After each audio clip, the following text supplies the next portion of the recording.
हरे कृष्ण। श्रीमद् भागवतम तीसरा स्कंद अध्याय 23 श्लोक संख्या 8 से प्रारंभ करेंगे।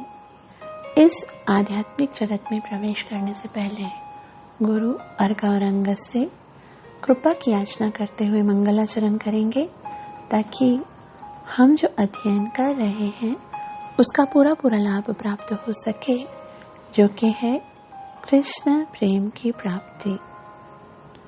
गुरवे गौरचन्द्राय राधिकाय तदालये कृष्णाय कृष्णभक्ताय तद्भक्ताय नमो नमः। वंशी विभूषितकरा नवनीरदाभा पीताम्बर दरुणबिम्बफल धरोष्ठा पूर्णेन्दुसुन्दरमुखात् अरविन्दनेत्रा कृष्णात् परं किमपि तत्त्व अहं न जाने। करारविन्दे न पदारविन्दं मुखारविन्दे विनिवेशयन्तं वटस्य पत्रस्य पुटेशयानं बालं मुकुन्दं मनसा स्मरामि। श्रीकृष्ण गोविन्द हरे मुरारी, हे नाथ नारायण वासुदेव, जिह्वे पिबस्व मृत्युमेतदेव। गोविन्द दामोदर माधवेति। जय जय श्री राधारमण, जय जय नवल किशोर, जय गोपी चित छोर प्रभु, जय जय माखन चोर। श्री कृष्ण चंद्र भगवान की जय। ग्रंथ श्रीमद् भागवतम महापुराण की जय। श्रीमद् भागवतम तीसरा स्कंद अध्याय 23 श्लोक नंबर 8 से हम प्रारंभ करेंगे, जिसमें कर्दम मुनि देवहूति से अपने वैभव के विषय में कि मैंने कितना भगवान की सेवा करके भगवान की कृपा से कितनी कृपा प्राप्त की है, और जो भोग मुझे प्राप्त हैं वो तो देवताओं को भी प्राप्त नहीं है। जैसा कि हमने अभी पढ़ा कि देवहूति कितने समय तक अपने पति कर्दम मुनि की सेवा करती रही। हृदय में बस एक ही आशा थी कि इन्हीं के द्वारा मेरी सारी कामनाएं पूरी होंगी। कोई भौतिक कामनाएं उनके मन में थी भी नहीं, छोटी छोटी कामनाएं नहीं थी, बहुत विशाल, बहुत ही महान उनके इच्छाएं थी कि मुझे भगवान को प्राप्त करना है, और केवल मेरे पति ही हैं जो मुझे शिशु रूप में भगवान को प्रदान कर सकते हैं। इसलिए बहुत ही प्रेम के साथ इतने समय से वो अपने धर्म का पालन करती रही। और जब कर्दम मुनि ने अपनी पत्नी को देखा कि वो कितना प्रेम से मेरी सेवा कर रही हैं, तो एक दिन कर्दम मुनि ने उनसे कहा कि हे स्वयंभुव मनु की माननीय पुत्री, आज मैं तुम्हारी अत्यधिक अनुरक्ति तथा प्रेम सेवा से बहुत प्रसन्न हो गया हूँ। वैसे तो देहधारियों को अपनी देह से बहुत ज्यादा प्रेम होता है, लेकिन मुझे आश्चर्य हो रहा है कि तुमने मेरे लिए अपने शरीर को भी उपेक्षित कर रखा, कोई परवाह नहीं की अपने शरीर की। और कर्दम मुनि ने श्लोक नंबर 7 में कहा कि मैंने तप, ध्यान तथा कृष्ण भक्ति का अपना धार्मिक जीवन बिताते हुए भगवान के आशीर्वाद प्राप्त किया है।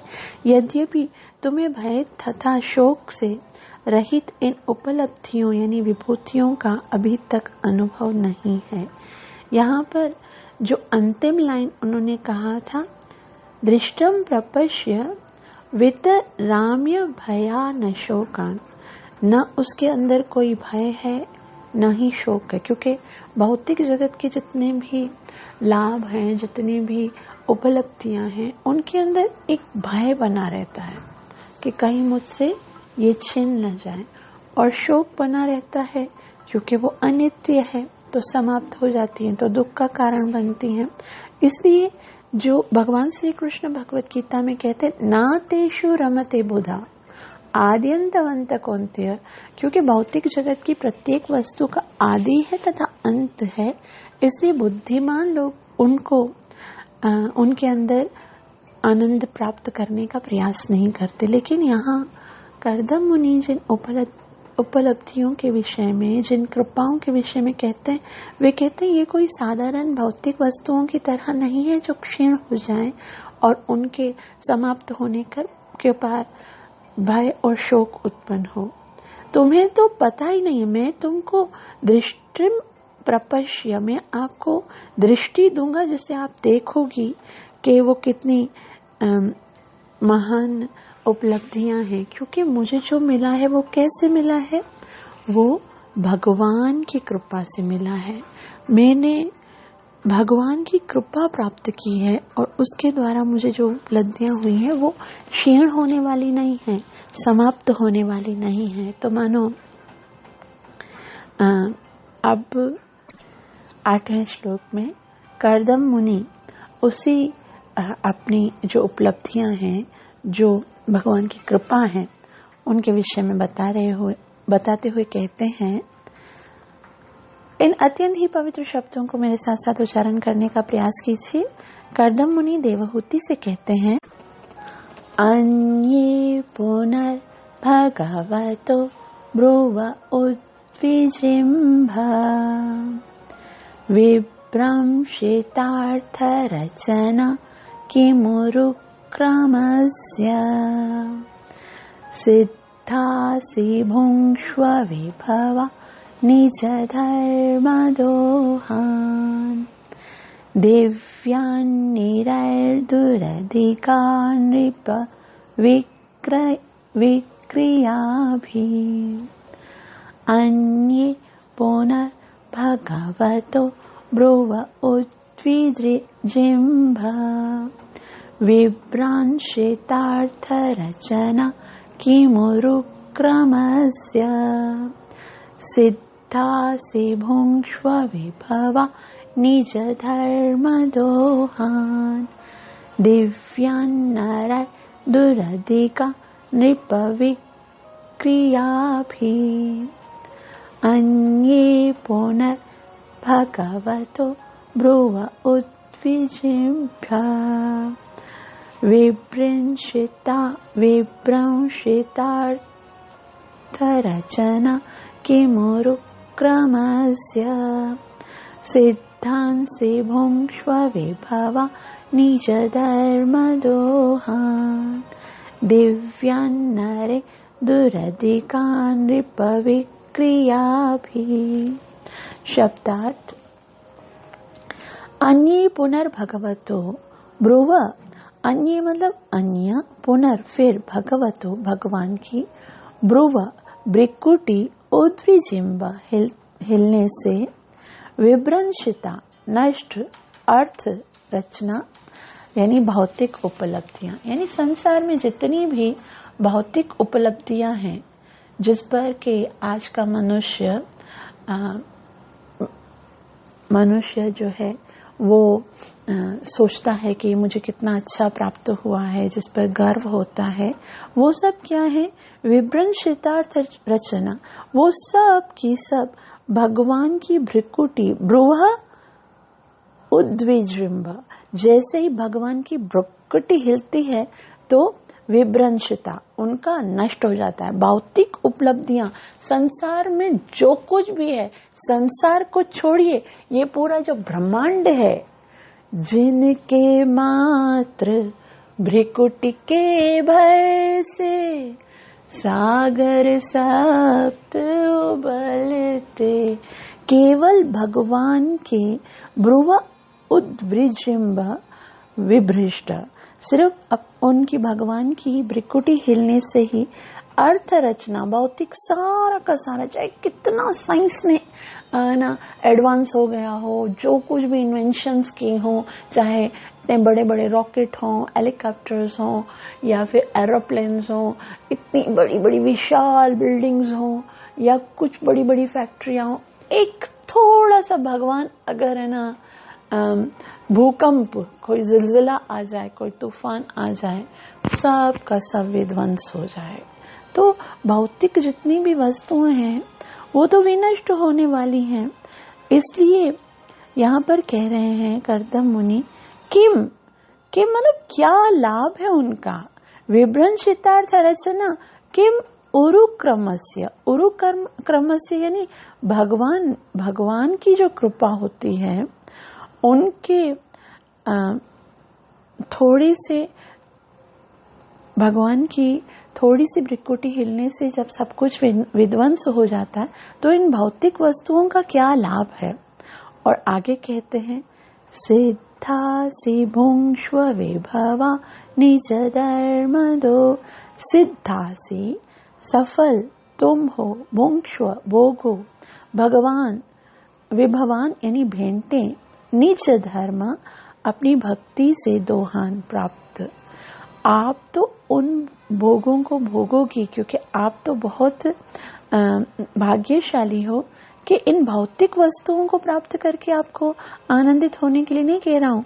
मैंने जो भगवान की भक्ति करके, भगवान को प्रसन्न करके जो भगवान की कृपा प्राप्त की है, वो भोगे।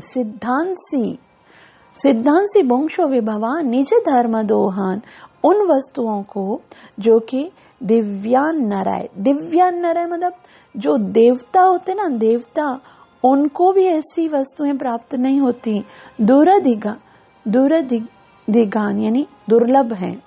दिव्यान नरय दुरधिगान, नृप का मतलब नृप विक्रिया भी यानी राजमद से गर्वित, बहुत बड़े बड़े राजा हों, बहुत चाहे एक देश का नहीं बल्कि पूरे विश्व का भी जिसके पास राजा हो, विश्व को पृथ्वी को छोड़ो, जो देवताओं लोग हैं, जो स्वर्ग के राजा हैं, उनको भी वो भोग प्राप्त नहीं है, उनको भी वो वैभव प्राप्त नहीं है जो आज मैं तुम्हें प्रदान करने वाला हूँ। हम देख सकते हैं एक बहुत ही सुंदर बात यहाँ पर समझने की है कि कर्दम मुनि कोई भी कारखाना खोलकर नहीं कमाए थे। उनको कोई भी मेहनत, जैसे हम लोग संसार में बोलते हैं भाई मेहनत नहीं करेंगे तो मिलेगा कैसे, है ना। संसार में जीना है तो उसके लिए हमको धन भी चाहिए, और धन कमाने के लिए तो मेहनत करनी पड़ेगी, और फिर उसी के लिए दिन रात लगे रहते हैं। लेकिन यहाँ पर समझने की बात है कि दिन रात लगे रहने के बाद जो जो वस्तुएं हमको मिलने वाली हैं वो तो भगवान के भ्रिकुटी हिलाने मात्र से विनष्ट हो जाएंगी। लेकिन यदि भगवान की भक्ति करके भगवान की कृपा से जो प्राप्त होगा वो तो देवताओं को भी मिलना मुश्किल है। दिव्यान नरय दुरधिगान, वो देवताओं को भी मिलना मुश्किल है। वैसी ये सब सिद्धियां मिली थी उनको कैसे? भगवान की भक्ति करने से। भगवान की भक्ति करने से भौतिक वस्तुएं तो क्या, भगवत धाम प्राप्त हो सकता है। हम क्या समझते हैं भगवान की भक्ति को? ध्रुव महाराज जब मधुबन में गए थे, 6 महीने में उन्होंने भगवान को प्रकट कर दिया। कोई फैक्ट्री नहीं खोली थी उन्होंने, सबसे बड़े धनी बन गए। भक्ति करने से, केवल भक्ति करने से उनको वो राज्य मिला जो कभी समाप्त नहीं। ध्रुव लोक प्राप्त हो गया। भगवान का सानिध्य, भगवान की कृपा प्राप्त करना, केवल भक्ति से हम सब कुछ प्राप्त कर सकते हैं। यहाँ पर साफ साफ पता है, कर्दम मुनि ने भगवान की भक्ति की और वो बता रहे हैं उनको कि अन्ये पुनर्भगवतो भ्रुव द्विजृंभ विभ्रंशाता, बाकी जो कुछ भी है वो सब समाप्त हो जाने वाला है। और सिद्धासि भुंक्ष्व विभवानि च धर्म दोहान दिव्या नरय दुरदिगान, ये तो मैं आपको वो प्रदान करूंगा जो भगवान की भक्ति से मुझे प्राप्त हुआ है। इसलिए सबसे ज्यादा महत्व क्या है? भगवान की भक्ति सबसे ज्यादा महत्वपूर्ण है। उसके द्वारा हम सब कुछ प्राप्त कर सकते हैं।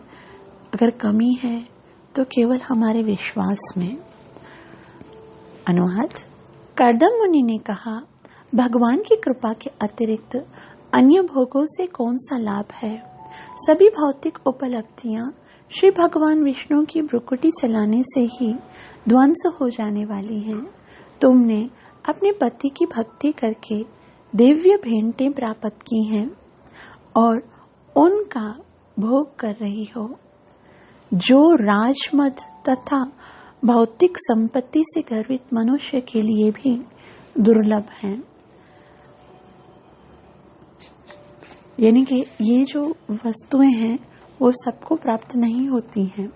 वो जो बड़े बड़े राजा हैं उनके लिए भी, और ये वस्तुएं बहुत मुश्किल से उनको भी प्राप्त नहीं होती हैं। मैंने तो भगवान की कृपा से ही प्राप्त की हैं। श्रील प्रभुपाद जी कहते हैं, भगवान चैतन्य ने बताया है कि मानव जीवन की सबसे बड़ी उपलब्धियां भगवत कृपा या ईश्वर प्रेम है। उनका कथन है, प्रेमा पुमार्थो महान, प्रेमा पुमार्थो महान। ईश्वर का प्रेम प्राप्त करना जीवन की महान सिद्धि है। इस सिद्धि की संस्तुति कर्दम मुनि ने अपनी पत्नी के लिए की है। उनकी पत्नी एक सुसंपन्न राजसी परिवार की थी। सामान्यतः जो भौतिकतावादी हैं या संपत्तिवान तथा ऐश्वर्यवान हैं, वे भगवान के दिव्य प्रेम को नहीं पहचान पाते। यद्यपि देवहूति का संबंध महान राजकुल से था, किंतु सौभाग्यवश वह अपने महान पति कर्दम मुनि के अधीक्षण में थी, जिन्होंने उसे मनुष्य जीवन में प्राप्त होने वाली सर्वोत्तम भेंट भगवत कृपा या ईश्वर प्रेम प्रदान किया। यहाँ श्री प्रभुपाद जी बोलते हैं, ज्यादातर जो धनवान लोग होते हैं वो अपने धन के प्रति इतने गर्वित होते हैं कि उनको भगवान के प्रेम के विषय में कोई भी आसक्ति नहीं होती है।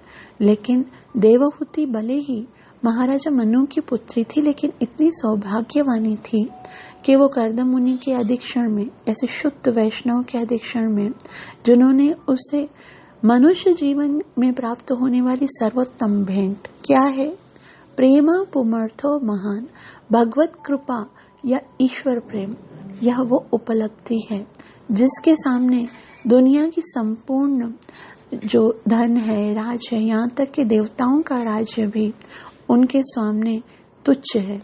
देवहूति को यह भगवत कृपा अपने पति के सद्भावना एवं संतोष के कारण प्राप्त हुए थे। केवल अपने पति की भक्ति में सहायता करने में उनको जब उनके पति सेवा साधना करते थे, उनकी सहायता करने से ही देवहूति को भगवान की कृपा प्राप्त हो गई। उसने अपने पति की सेवा की, जो एक परम भक्त एवं साधु पुरुष थे और निष्ठा, प्रेम, वात्सल्य तथा सेवा से परिपूर्ण थे। कर्दम मुनि अत्यंत संतुष्ट हो गए। उन्होंने प्रसन्नता पूर्वक ईश्वर प्रेम प्रदान किया और पत्नी से कहा कि इसका भोग करो, क्योंकि यह उसे पहले ही प्राप्त हो चुका है। यहाँ श्रील प्रभुपाद जी बता रहे हैं कि केवल एक शुद्ध वैष्णव जो कि उनके पति थे, सिर्फ उन्हीं की सेवा करने से ही उनको भगवान प्राप्त हो गए। ईश्वर का प्रेम कोई सामान्य वस्तु नहीं है।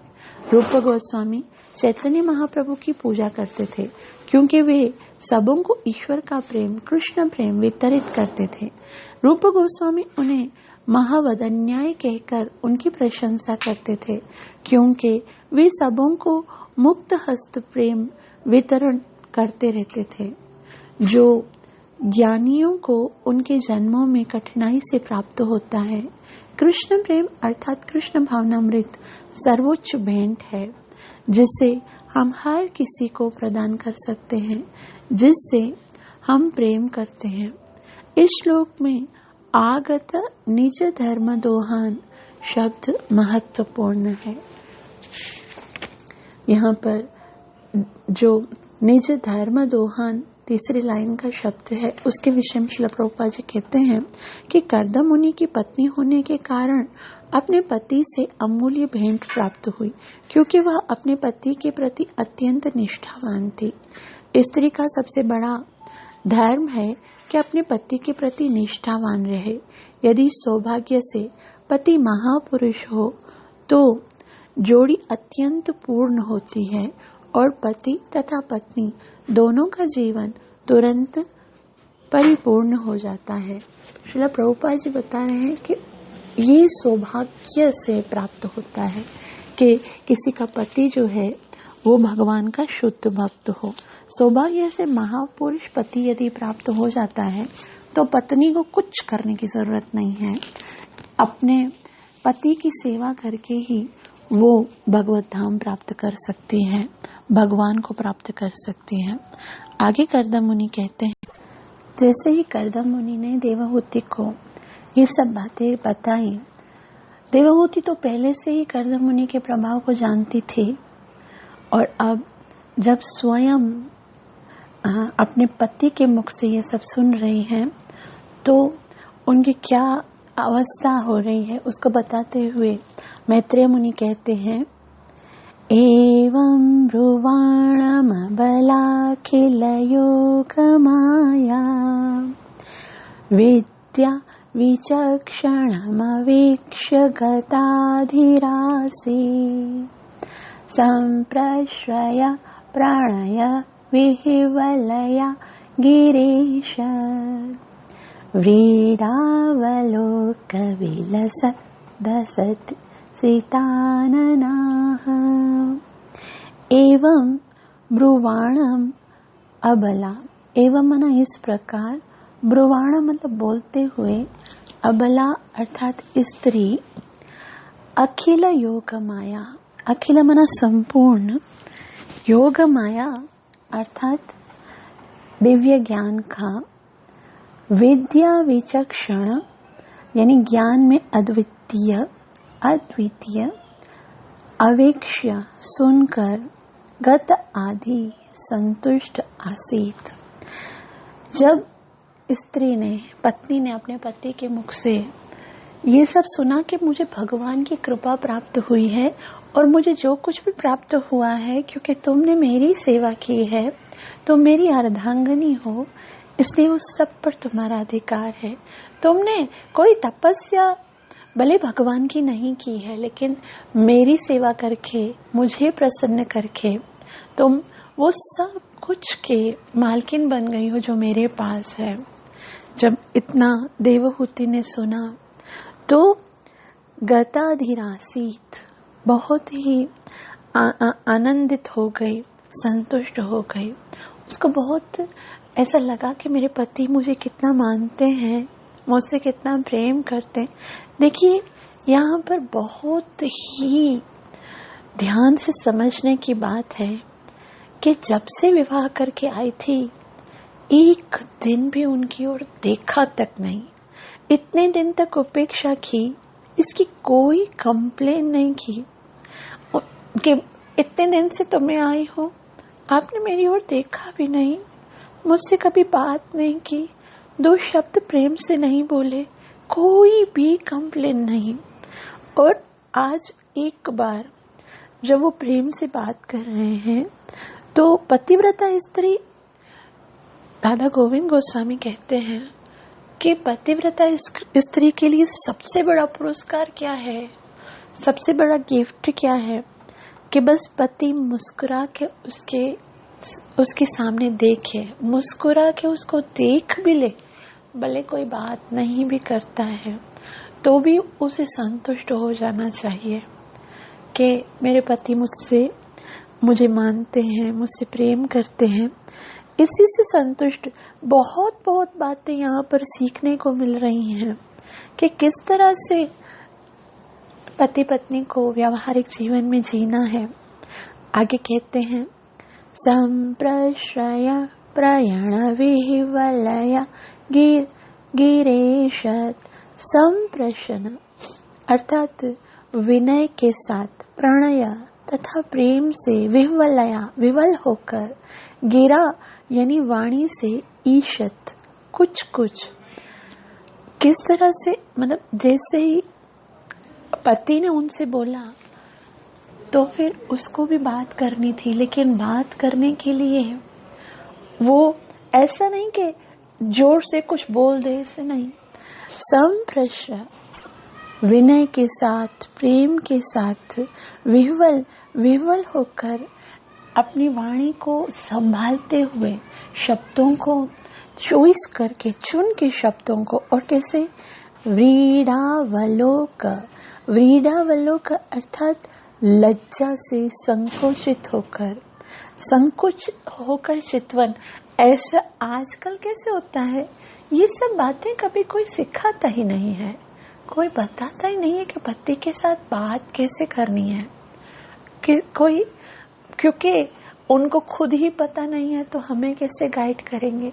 ये शास्त्र देखो, यहाँ पर शुकदेव गोस्वामी जो कि परीक्षित महाराज की मृत्यु होने वाली है और उस समय यह ज्ञान दे रहे हैं कि पतिव्रता स्त्री अपने पति के साथ किस तरह से बात करती है। वो कैसे, संप्रश्रय प्राण विह्वलरा गिरीश व्रीडावलोक विलसत सीता नना। व्रीडावलोक लज्जित चितवन से, कभी उसको ऐसे आंखें खोलकर पत्नी नहीं देखती, लज्जित चितवन से। पति है उसका, कमरे में और कोई नहीं है, ऐसा नहीं 4 लोग बैठे हुए हैं उनको दिखा रही कि मैं कितना अपने पति का सम्मान कर रही हूँ, अकेले जंगल में है, फिर भी लज्जित होकर, संकोचित होकर। यहाँ पर बताया जा रहा है कि लज्जा ही वास्तव में भूषण है। पति के साथ भी पत्नी को कभी निर्लज होकर बात नहीं करनी चाहिए। आजकल पाश्चात्य संस्कृति ने बिगाड़ कर रख दिया हमारे सनातन धर्म के इन समस्त रूल्स को। पति को बात ऐसे करते हैं जैसे कुत्ते के साथ बात की जाती है ना। पति को जिस तरह से, मतलब अपने नौकर के साथ, अपने ड्राइवर के साथ बात की जाती है ना, ऐसे बात करते नहीं। पति जो है उसका बहुत बड़ा सम्मान का एक स्टेज होता है, इसलिए यहाँ सिखा रहे हैं, व्रीडावलोक विलसत सीता ननाहा। विलसत यानी चमकती हुई, हंसती हुई, कभी क्रोध से नहीं। पतिव्रता स्त्री कभी क्रोध से अपने पति के साथ बात नहीं करती। आनंद, मुख जो है वो जब पति के साथ बात करती, लज्जा, प्रेम और मुस्कान से चमक उठा जब वो बोली। अनुवाद, समस्त प्रकार के दिव्य ज्ञान में अद्वितीय अपने पति को बोलते हुए सुनकर निष्पाप देवहूति अत्यंत प्रसन्न हुई। उसका मुख किंचित संकोच भरी चितवन और मधुर मुस्कान से खिल उठा और वह अत्यंत विनय एवं प्रेमवश गदगद वाणी में रुद्ध कंठ से बोल उठी। तात्पर्य, श्रीला प्रभुपाद द्वारा। श्रीला प्रभुपाद की जय। श्रीला प्रभुपाद जी कहते हैं, कहा जाता है कि यदि कोई कृष्ण भावनामृत में लगा हुआ हो और भगवान की दिव्य प्रेम पूर्ण सेवा कर रहा हो तो यह कहा जा सकता है कि उसने तप, धर्म, यज्ञ, योग तथा ध्यान के निमित्त संस्तुतः सभी अभ्यास प्राप्त कर लिए हैं। देवहूति का पति दिव्य ज्ञान में इतना दक्ष था कि उसके विषय में तर्क करने की आवश्यकता नहीं रह गई। अतः जब उसने उन्हें बोलते हुए सुना तो उसे विश्वास हो गया कि वे समस्त दिव्य विद्याओं में प्रवीण हो चुके हैं। उसे अपने पति द्वारा प्रदत्त भेंट पर कोई संदेह नहीं रहा, और जब उसे यह ज्ञात हुआ कि वे उसे सर्वोच्च भेंट देने जा रहे हैं, तो वह अत्यधिक प्रसन्न हुई। वह प्रेम भाव से अभिभूत हो गई, अतः वह उत्तर ना दे पाई। तब रुद्धवाणी में उसने परम रूपवती पत्नी की भांति निम्नलिखित शब्द कहे। यहाँ श्री प्रभुपाद जी हमें समझा रहे हैं कि भगवान की भक्ति जब कोई भक्त करता है, जब भगवान को प्रसन्न कर लेता है, फिर उसे और कुछ करने की जरूरत नहीं है। तपस्या, यज्ञ, योग, ध्यान, सब कुछ का फल उसे प्राप्त हो जाता है। तो देवहूति के पति कर्दम मुनि ने भगवान को प्रसन्न कर लिया था, और वो जानती थी कि मेरे पति समर्थ हैं, वो मुझे कुछ भी दे सकते हैं। आज मेरे पति मुझ पर प्रसन्न हैं, तो वो बहुत ही लज्जा के साथ, संकोच के साथ और विनय के साथ अपने रुद्ध गदगद वाणी से अपने पति से कुछ कहने जा रही है। वे कहती हैं, देवहूतिरुवाच राधं बत द्विजवृषै तदमोघयोगम् मायादीपे त्वयि विभो तदवैमि भर्ता यस्ते व्यदायि समय सकृदंगसंगो भूयात्करीयसि गुण प्रसव सतीनाम। देवहूतिरुवाच, अर्थात देवहूति ने कहा, राधं बत द्विज वृषे तदमोघ योग।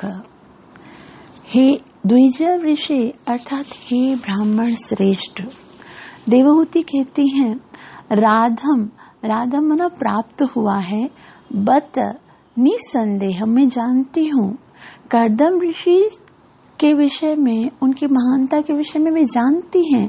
बोले मुझे कोई संदेह नहीं है, क्योंकि आप ब्राह्मणों में श्रेष्ठ हो। एतत् अमोघ योग माया, एतत् यह अमोघ मना अचूक, योग माया यानी योग शक्ति से अधिपे आप स्वामी हैं।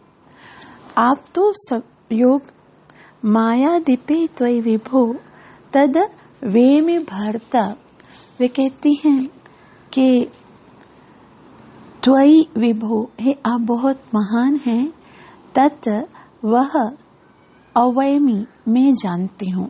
आपके प्रभाव को, आपके शक्ति को, ऐश्वर्य को मैं जानती हूँ। भरता, हे प्राणपति, आप मेरे प्रिय पति हो, और मैं आपके विषय में तो जानती हूँ, परंतु मुझे जो आप देना चाहते हो, अब उससे पहले जो आपने पहले मुझसे प्रतिज्ञा की है वो तो निभाइए। यस्ते व्यधाई समय सकृदंग संगा। यस्ते व्यदाई, यस्ते अर्थात यह मना जो, ते मना तुम्हारे द्वारा, अभ्यदाई दिया गया है, समय वचन या प्रतिज्ञा, कि आपने पहले एक प्रतिज्ञा की थी। यानी कर्दम ऋषि ने विवाह के समय जब महाराजा मनु और शत्रुपा अपनी पुत्री का विवाह का न्योता देकर आए थे, तब तो उन्होंने, कर्दम मुनि ने स्पष्ट कहा था कि मैं जानता हूं कि जीव का उद्धार तो भगवान की भक्ति से ही होगा, भगवान की प्राप्ति ही जीव का वास्तविक लक्ष्य है। लेकिन फिर भी मैं तब तक निश्चित रूप से देवहूति के साथ रहूंगा जब तक कि उसको संतान उत्पन्न नहीं होगी। तो देवहूति याद करा रही हैं कि कितना समय हो गया हमें संतान नहीं हुई है, इसलिए मेरी कामना है, यस्ते भ्यदाई समय सकृदंग संग। अंग सकृत मना एक बार, अंग संग अर्थात शारीरिक संयोग, कि आपको मुझे गर्भधान करना करने के लिए, गर्भ धारण करने के लिए मुझे अपना प्रेम प्रदान करना होगा, क्योंकि ये तो आपने पहले ही प्रतिज्ञा की थी। एक यहाँ पर देवहूति एक महाराजा की पुत्री है और एक महर्षि की पत्नी है। वो जानती हैं कि मेरे गर्भ से साक्षात भगवान उत्पन्न होने वाले हैं। और अगर देखा जाए तो ये एक पत्नी की स्वाभाविक इच्छा होती है। बहुत महत्वपूर्ण बात बता रही। उनके पति योगेश्वर हैं, कह चुके कि मैं तुम्हें वो भी प्रदान कर सकता हूँ तो देवताओं को प्राप्त। ये तो एक साधारण स्त्री की ख्वाहिश होती है, जिसके पति के अंदर कोई क्वालिटी नहीं है वो भी उसको पुत्र तो दे सकता है। लेकिन फिर भी ये यहाँ पर बताया जा रहा है कि एक पतिव्रता स्त्री की एक स्वाभाविक इच्छा होती है कि मैं अपने पति के द्वारा संतान प्राप्त करूं। देवहूति तो जानती थी कि मेरे घर पे भगवान ही पुत्र बनकर आएंगे, लेकिन एक साधारण स्त्री को कम से कम, जो कि पतिव्रता हो, इतनी इच्छा जरूर होती है कि भगवान नहीं तो कम से कम इतनी तो इच्छा रखे कि मेरे गर्भ से एक ऐसी आत्मा, पुण्य आत्मा जन्म ले जिससे कि मैं भगवान का भक्त बना सकूं। तो ये बहुत महत्वपूर्ण इच्छा है देवहूति की।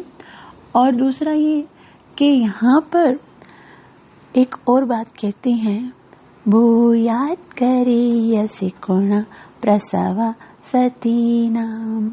भूयात् अर्थात होवे, गरीयसी जब अत्यंत यशस्वी, गुण सद्गुर प्रसव संतान, सतीनाम पतिव्रता स्त्री का।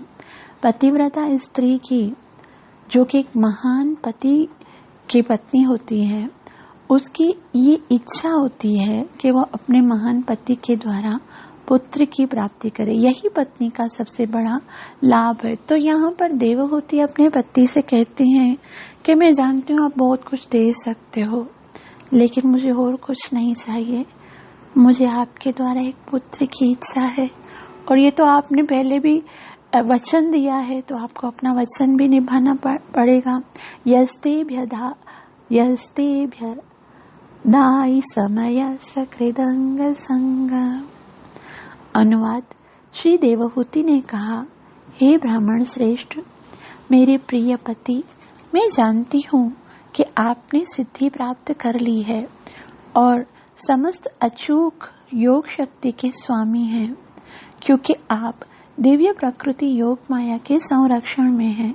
किंतु आपने एक बार वचन दिया था कि अब हमारा शारीरिक संसर्ग होना चाहिए, क्योंकि तेजस्वी पति वाली साध्वी पत्नी के लिए संतान बहुत बड़ा गुण है। श्रील प्रभुपाद की जय। श्रील प्रभुपाद जी कहते हैं देवहूति ने अपनी प्रसन्नता बद्ध शब्द द्वारा व्यक्त की, क्योंकि वह जानती थी कि उसके पति अति उच्च दिव्य पद पर योग माया की शरण में थे। जैसा कि श्रीमद् भगवत गीता में कहा गया है कि महात्मा भौतिक शक्ति के वश में नहीं रहते। परमेश्वर की दो शक्तियां हैं, भौतिक तथा आध्यात्मिक। जीव आत्माएं तटस्थ शक्ति हैं। तटस्थ शक्ति के अंतर्गत मनुष्य भौतिक शक्ति या फिर आध्यात्मिक शक्ति योग माया के वश में होते हैं। कर्दम मुनि महात्मा थे, अतः वे योग माया के वश में थे, जिसका अर्थ है कि वे प्रत्यक्षतः परमेश्वर से संबंधित थे। इसका लक्षण है कि कृष्ण भावनामृत या निरंतर भक्त में लगे रहना। यहाँ श्री प्रभुपाद जी याद करा रहे हैं कि भगवान ने कहा, महात्मानस्तु माम पार्था दैवीम प्रकृति माश्रिता। जो महात्मा होते हैं, जो शुद्ध भक्त होते हैं, वो महामाया नहीं, दैवी शक्ति अर्थात योग माया के संरक्षण में होते हैं। तो यहाँ श्रील प्रभुपाद जी कहते हैं, कर्दम मुनि महात्मा थे, अतः वे योग माया के वश में थे, जिसका अर्थ है कि वे प्रत्यक्ष परमेश्वर से संबंधित थे। इसका लक्षण है कि कृष्ण भावनामृत या निरंतर भक्ति में लगा रहना। यह देवहूति को ज्ञात था तो भी वह मुनि से शारीरिक संयोग यानी संभोग से पुत्र प्राप्त करना चाहती थी। अतः उसने अपने माता पिता को दिए गए वचन की याद दिलाई, मैं देवहूति के गर्भ धारण काल तक रहूंगा। उसने याद दिलाई कि महापुरुष से संतान लाभ करना साध्वी स्त्री के लिए अत्यंत गौरवास्पद है। वह गर्भ धारण करना चाहती थी, अतः उसके लिए विनती की। स्त्री शब्द का अर्थ है विस्तार। पति या पत्नी के कायिक संयोग से, पति तथा पत्नी के कायिक संयोग से उनके गुणों का विस्तार होता है। अच्छे माता पिता से उत्पन्न संतानें उनके व्यक्तिगत गुणों के ही विस्तार होते हैं। कर्दम मुनि तथा देवहूति दोनों को आत्मिक प्रकाश प्राप्त था, अतः देवहूति शुरू से ही चाह रही थी कि पहले वे गर्भ धारण करे, तब उसे भगवत कृपा तथा भगवत प्रेम प्राप्त हो। स्त्री की सबसे बड़ी अभिलाषा यही होती है कि उसे पति के ही समान योग्य पुत्र की प्राप्ति हो। चूंकि उसे पति रूप में कर्दम मुनि प्राप्त थे, अतः वह संभोग द्वारा पुत्र के लिए इच्छुक थी। श्रील प्रभुपाद की जय हो। यहाँ श्रील प्रभुपाद जी बता रहे हैं कि स्त्री का मतलब है विस्तार करना। वास्तव में ये पति पत्नी का संबंध होता है, उसमें जो सबसे महत्वपूर्ण कार्य है वो है संतान उत्पन्न करना। क्योंकि संतान उत्पन्न करके पति और पत्नी भगवान के कार्य में सहायता करते हैं। ये भगवान का कर्तव्य है कि प्रत्येक जीव आत्मा को बार बार अवसर प्रदान करते हैं ताकि वो अपने धर्म का पालन करके भक्ति करके जन्म मरण के चक्कर से छूटने का प्रयास कर सकें। और जब तक जीव को मनुष्य देह प्राप्त नहीं होता है, तब तक उसके लिए भक्ति करना बहुत कठिन होता है। इसलिए मनुष्य देह प्राप्त करना सबसे बड़ी उपलब्धि क्या है जानते हैं? सबसे बड़ी उपलब्धि है मनुष्य का देह प्राप्त करना, और वो तभी संभव है जब माता पिता की कृपा से एक संतान उत्पन्न होती है। तो देवहूति कहती हैं अपने पति से कि क्योंकि आपने मेरे पिता को वचन दिया था कि आप संतान उत्पत्ति करने तक मेरे साथ रहोगे, तो मेरी इच्छा है कि मैं आपके द्वारा एक पुत्र प्राप्त करूं।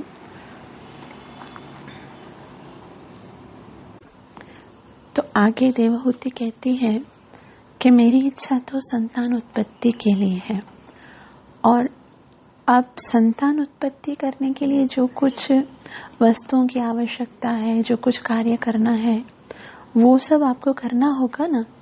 तो उसके लिए वे कहती हैं तत्रेति कृत्यमुपशिक्ष्य यथोपदेशम् येनैष मे कर्षितोतिरंसयात्मा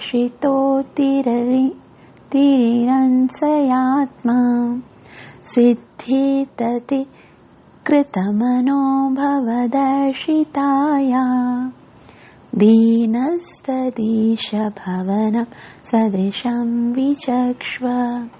तत्रेति कृत्य, तत्रेति मतलब इसमें, इति कृत्यम जो करणीय है। अब संतान उत्पन्न होगा तो उसके लिए जो जो कारण करणीय है, कृत्य है, जैसा कि उपशिक्ष्य संपन्न करो, यथा उपदेशम, यथा मन जैसे उपदेश, जिस तरह से उपदेश यानी शास्त्रों से बताया गया। अब शास्त्रों में ये तो नहीं बताया गया कि भाई है ना कहीं पर भी झोंपड़ी में आप संतान को रखो, या किस तरह से है ना संतान को उत्पन्न करने के बाद उनको किस तरह से शिक्षित करना है, कैसा व्यवहार होना चाहिए। तो जैसा जैसा उपदेश बताया गया है, तो आप भी मुझे भी बताओ कि क्या करना होगा उसके लिए। और ये नैष मे कर्षितोति निरस्यात्मा, ये नैश में, ये न माना जिससे, एष यह में मेरा कर्षितः क्षीण अतिऋण सया यानी तीव्र काम इच्छा से तुष्ट न होने के कारण आत्मा यानी शरीर सिद्ध्यति उपयुक्त बन सकता है।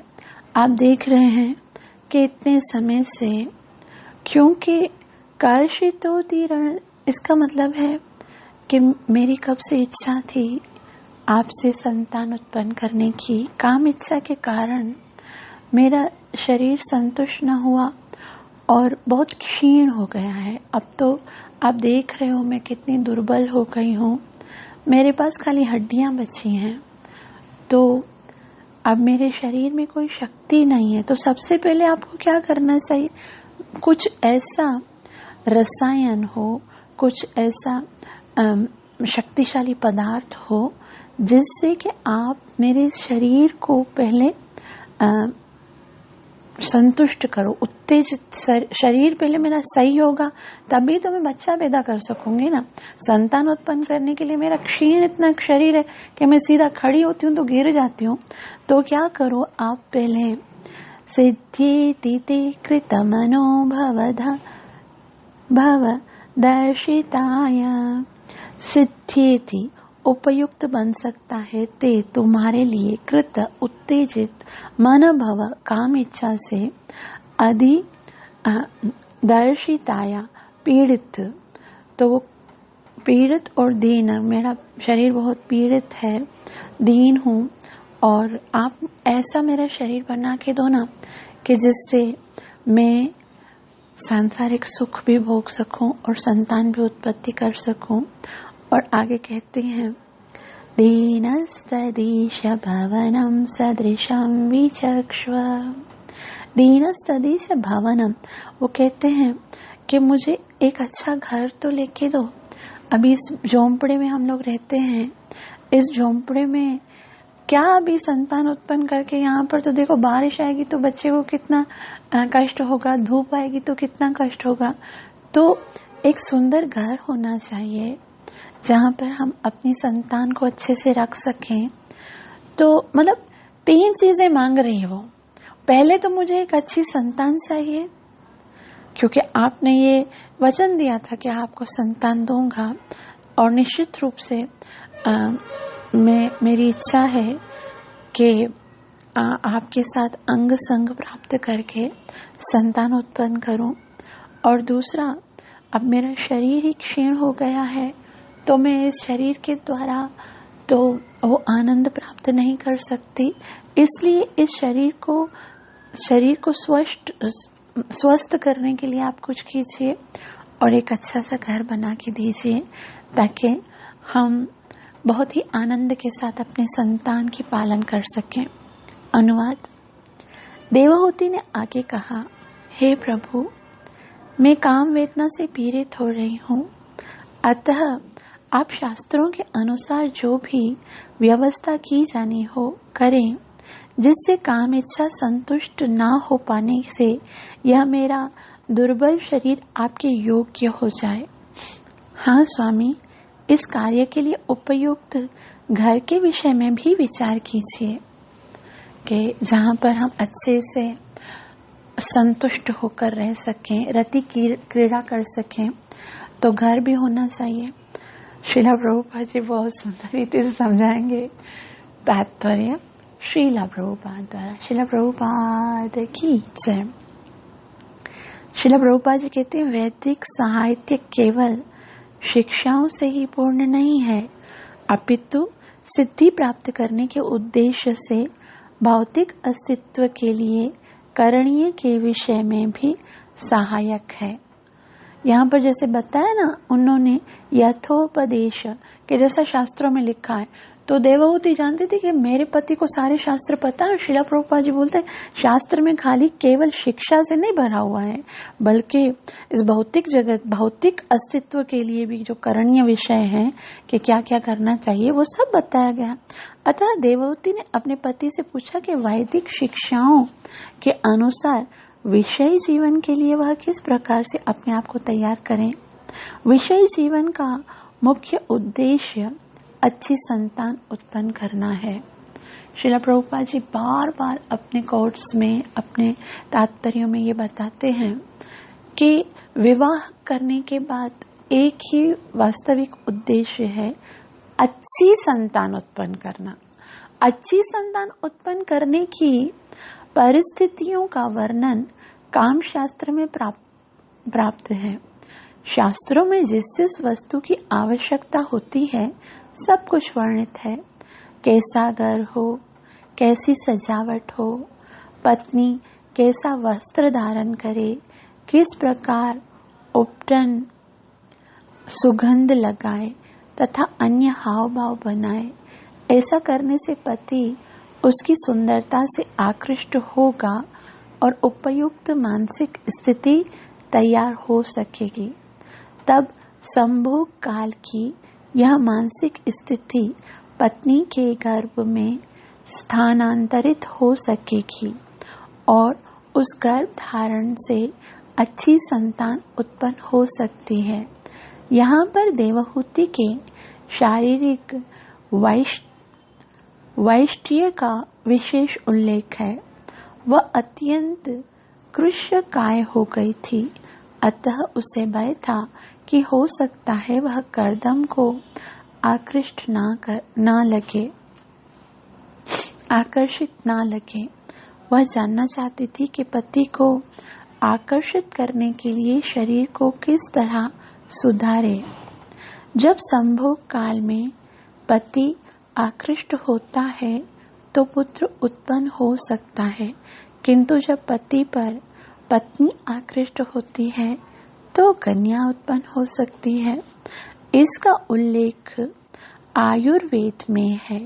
जब स्त्री की कामेच्छा प्रबल होती है तो कन्या उत्पन्न होने की, और जब पुरुष की कामेच्छा प्रबल होती है तो पुत्र होने की संभावना रहती है। देवहूति काम शास्त्र में वर्णित व्यवस्था के अनुसार अपने पति की कामेच्छा को प्रबल बनाना चाह रही थी। वह ऐसी ही शिक्षा चाह रही थी।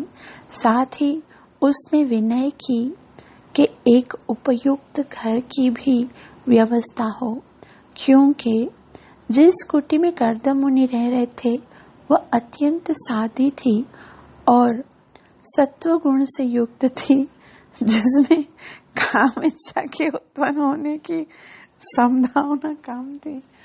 तो एक राजसी प्रकार का घर होना चाहिए, और किस तरह से मुझे पुत्र उत्पन्न हो उसके लिए जो भी व्यवस्था करनी है वो आप करके दीजिए मुझे।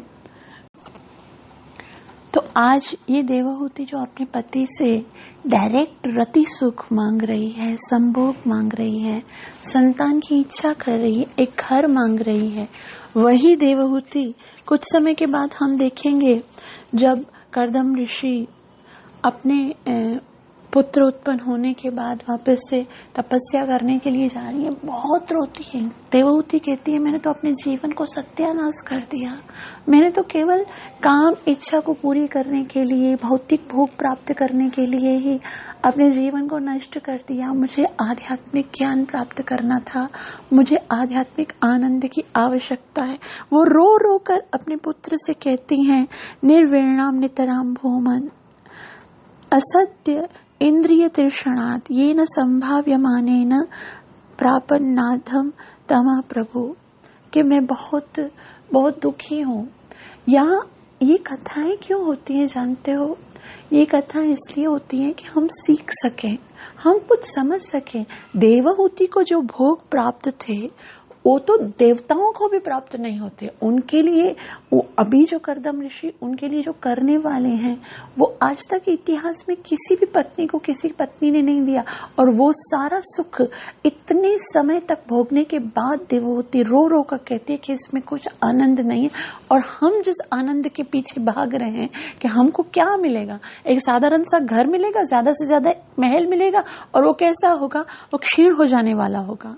है ना।